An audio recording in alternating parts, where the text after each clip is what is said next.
विद्यार्थी मित्रांनो, सह्याद्री ट्युटोरियल्समध्ये तुमचं स्वागत आहे. स्ट्रॅटेजी फॉर मॅथ्स ते पण बोर्डची तयारी करायची आहे. मी तुम्हाला सांगतो माझ्या ऑफलाईनमध्ये आता मॅथ्सचा पेपर आहे बरं का आणि मुलं मला विचारतायत, की "सर नक्की कसा अभ्यास केला पाहिजे? काय करूया?" कुठले आय-एम-पी क्वेशन्स तसे असतात का? मी तुम्हाला सांगू का, अगदी रोज नवीन मुलं मला जॉइन होतायत. ऑनलाईनमध्ये पण होतायत, ऑफलाईनमध्ये होतायत, गाईडन्ससाठी येतायत. दिवसभर मी बिझी राहतोय. हा व्हिडिओ मला याच्यासाठी बनवायचा आहे, की जी मुलं मला ऑनलाईनवर फॉलो करतात YouTubeवर. अगदी मी तुम्हाला सांगू का, पहाटे आता 5:00ला व्हिडिओ अपलोड करतोय. तुम्ही बघताय. आजच्या व्हिडिओमध्ये मला तुम्हाला मॅथ्सची स्ट्रॅटेजी द्यायची आहे. बिलकुल पॅनिक व्हायचं नाही. मुलं का घाबरतात माहितीये का? की प्रॅक्टिकलला फक्त 20 मार्क आहेत ना आणि पासिंग तर 35 आहे. मग मुलांना वाटतंय 15 मार्क पाडायचे आहेत पासिंगसाठी. भीती वाटते, थोडी भीती वाटते. फिजिक्समध्ये काय 5च मार्क आहेत, केमिस्ट्रीमध्ये काय 5च मार्क आहेत. म्हणजे काय? कॉलेज 30 देणार आहे आणि 5 मार्क पडले की झाले की पास. मला तुम्हाला सांगायचंय, पासिंगचं तुमचं टार्गेट आहे का? इतकं छोटं टार्गेट ठेवायचंच नाही आपल्याला. आपल्याला टॉप करायचंय. आणि तुम्हाला सांगतो, प्रत्येक जण मॅथ्समध्ये टॉप करू शकतो. मग चला आता सुरुवात करूया. मॅथ्सची सुरुवातच कशी करायची मी तुम्हाला सांगतो. पहिली गोष्ट म्हणजे डेरिव्हेटिव्ह, इंटिग्रेशन, डिफरन्शियल इक्वेशन डोक्यातून काढून टाका. हो, फार अवघड टॉपिक वाटतात ना तुम्हाला? सध्या त्यांना बाजूला ठेवा. हां, सध्या त्यांना बाजूला ठेवा. मग करायचंय काय? तर पहिली गोष्ट म्हणजे मी तुम्हाला सांगतो प्रोबॅबिलिटी डिस्ट्रिब्युशन आणि बायनॉमियल डिस्ट्रिब्युशन. बरं याच्यात पण ना प्रोबॅबिलिटी म्हटलं की अवघड वाटतंय. मी तुम्हाला गंमत सांगू का? आत्तापर्यंतचा बोर्डचा कुठला पण पेपर काढा, तुम्हाला एक्स्पेक्टेड व्हॅल्यू आणि व्हेरियन्सचे क्वेशन्स मिळतात बाळांनो. ओके, हे मी YouTubeवर शेकडो वेळा सांगितलेलं आहे. पण ऑब्व्हियसली गेल्या आठवड्यात आपल्या चॅनलवर 1,500 ते 2,000 नवीन सबस्क्रायबर आलेत बरं का रे बाळांनो. त्याच्यामुळं मी सांगतो नवीन मुलं आहेत. ऑब्व्हियसली त्यांच्यासाठी मला हे परत सांगावं लागतंय. बरं एक्स्पेक्टेड व्हॅल्यूलाच मीन म्हणायचं आणि तो आहे व्हेरियन्स. एक्स्पेक्टेड व्हॅल्यू म्हणजे काय सांगा? मीन आणि हा काय सांगा? व्हेरियन्स. म्हणजे तुम्हाला मीन दिलेला असतो किंवा व्हेरियन्स किंवा दोन्ही व्हॅल्यू दिलेल्या असतात आणि एन-पीच्या अशा व्हॅल्यू विचारतात. प्रोबॅबिलिटी डिस्ट्रिब्युशन आणि बायनॉमियल डिस्ट्रिब्युशनचे वन शॉर्ट लेक्चर आहेत माझ्या लक्षात घ्या. बघा, आरामात इथे तुमची तयारी होऊन जाईल. कमीत कमी 2 किंवा 3 मार्काची तरी फिक्स तयारी आहे. कारण गॅरंटेड हा क्वेश्चन आहे. मी सुरुवातच ना काय करतोय? गॅरंटेड क्वेश्चन 100% येणारच प्रश्न आहे. मग चला ओके. आता दुसरा पार्ट काय करायचा? 3च थेरम करायचे डिफरन्शिएशनचे तुम्हाला. 3च. डेरिव्हेटिव्ह मधले 3च थेरम करायचे. त्यातला 100% एक थेरम येणारच आहे. बरं त्याच्यानंतर POSL pair of straight line 2च थेरम आहेत. टॅन थिटाचा आहे आणि होमोजिनियस इक्वेशन 2च. 2च थेरम करायचे आहेत. सोपे नाहीयेत. हे थेरम म्हणजे तुम्हाला एकदा प्रॅक्टिस करावी लागणार आहे. एक्स्पेक्टेड व्हॅल्यू व्हेरियन्स बघावं लागणार आहे. एक लक्षात घ्या, आता गव्हर्नमेंट गेल्या वर्षीच खूप स्ट्रिक्ट झाले होते.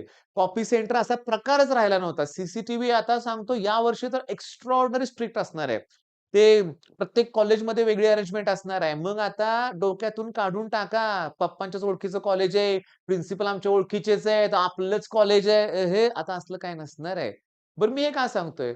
मला माहिती आहे, मला फॉलो करणाऱ्या मुलांचा तो मनात विचार सुद्धा नसणार आहे. आपल्याला प्रामाणिकपणे चांगले मार्क पडायचे आहेत. मग चला डिफरन्शिएशन झालं, पेअर ऑफ स्ट्रेट लाईन झालं. एल-पी-पी ॲट एनी कॉस्ट करा. एल-पी-पी ओके, ते 4 मार्क फिक्स आहेत आपले. तर हे झाल्यानंतर मी तुम्हाला सांगतो, की काय आहे प्रकार माहिती का? वेक्टरचे थेरम फार अवघड प्रकार आहे. सांगू तुम्हाला?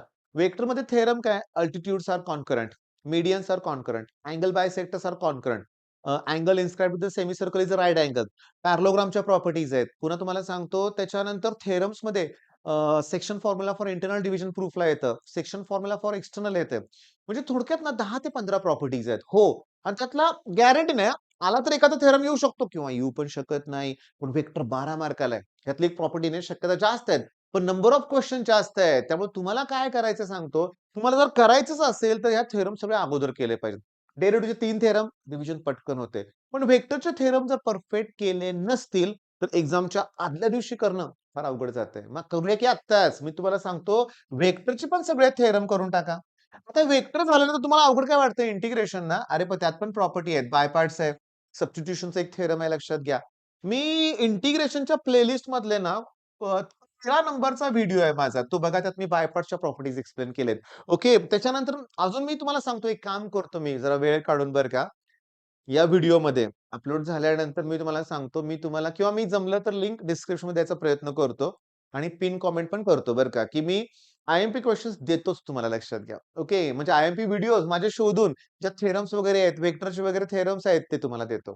बरं त्याच्यानंतर मी तुम्हाला सांगतो ट्रिगो फंक्शनमध्ये ना साइन रूल आहे, कोसाइन रूल आहे, प्रोजेक्शन रूल आहे. हे सोपं आहे. आणि त्याचबरोबर प्रिन्सिपल सोल्युशन हेही सोपं आहे. पण जनरल सोल्युशन मुलांना अवघड वाटतं बरं का. 9-9 फॉर्म्युले आहेत. ओके. प्रिन्सिपल सोल्युशन तरी करा. त्याच्यासाठी सुद्धा व्हिडिओ आहेत. मी सांगू का? प्लेलिस्टमध्ये तुम्ही जायचं. Trigo function, vector, integration, differentiation सगळ्यांचे व्हिडिओ आहेत लक्षात घ्या. सगळ्यांचे आहेत बरं का.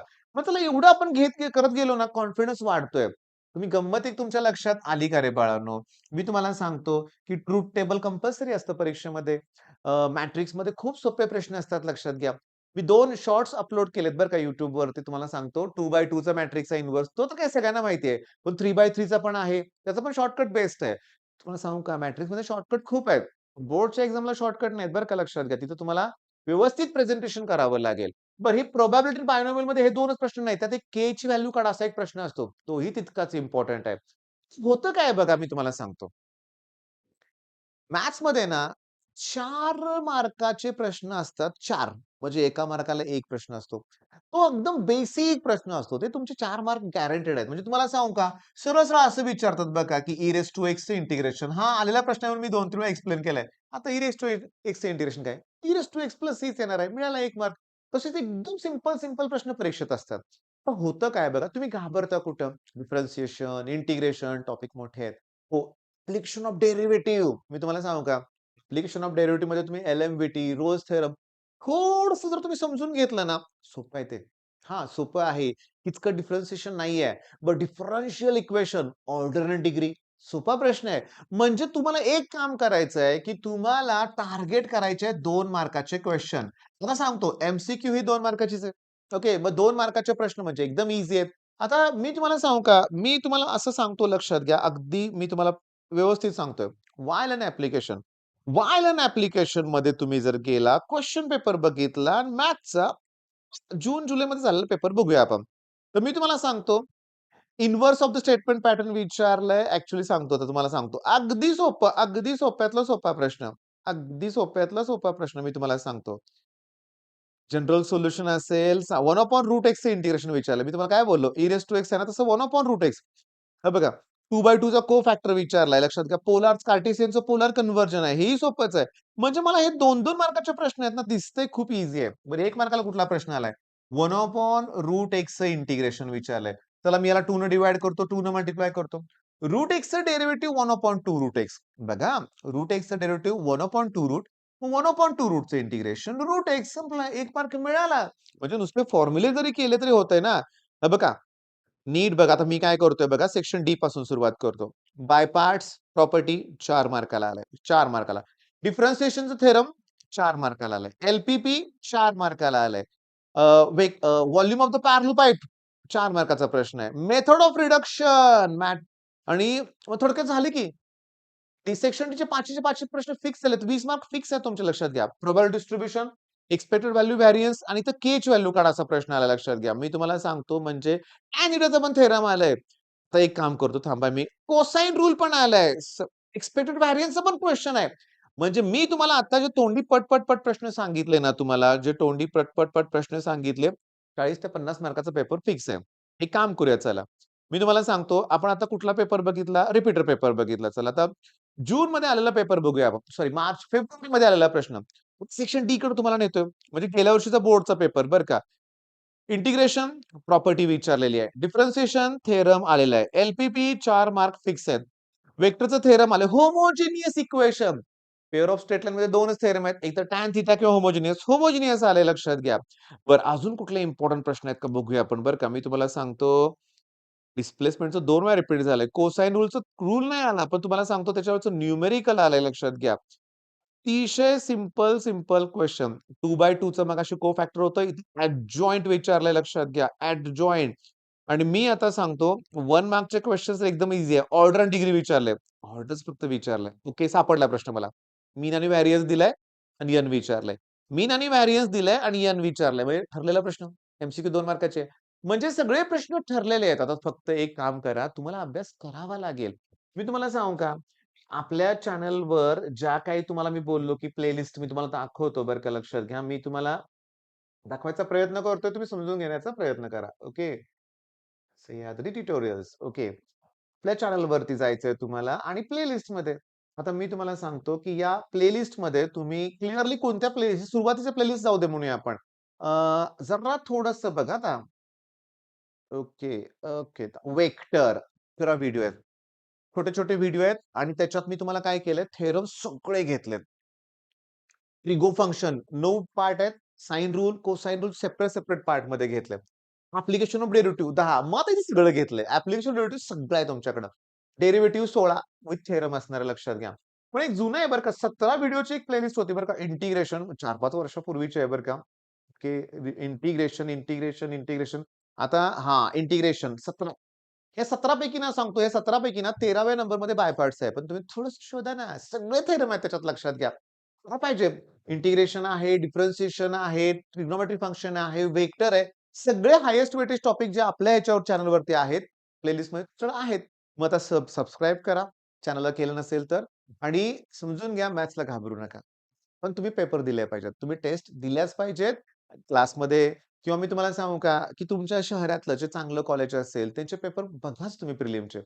बोर्डचे 9 केले तर पुष्कळ झाले. पण ते कॉलेजचे पेपर पण बघा. तुमच्या लक्षात येईल, की कॉलेजच्या पेपरचा एक पॅटर्न असतो. पण तुम्ही दुसरी कुठलीही टेस्ट सीरीजमधल्या अवघड प्रश्नाला बघून घाबरून जाऊ नका. ओके. खूप अवघड प्रश्न येत नाही. मी वर्ष पब्लिकेशन सांगतो, नाव घेत नाहीये. पण त्याचे सॅम्पल पेपर जेव्हा बघतो ना, भयंकर अवघड असतात. तसं बोर्डला एवढे अवघड येत नाहीत. कधीच नाही आलं, लक्षात घ्या. ओके. मग आता कॉन्फिडेंटली मॅथ्सला सामोरे जा. All the best.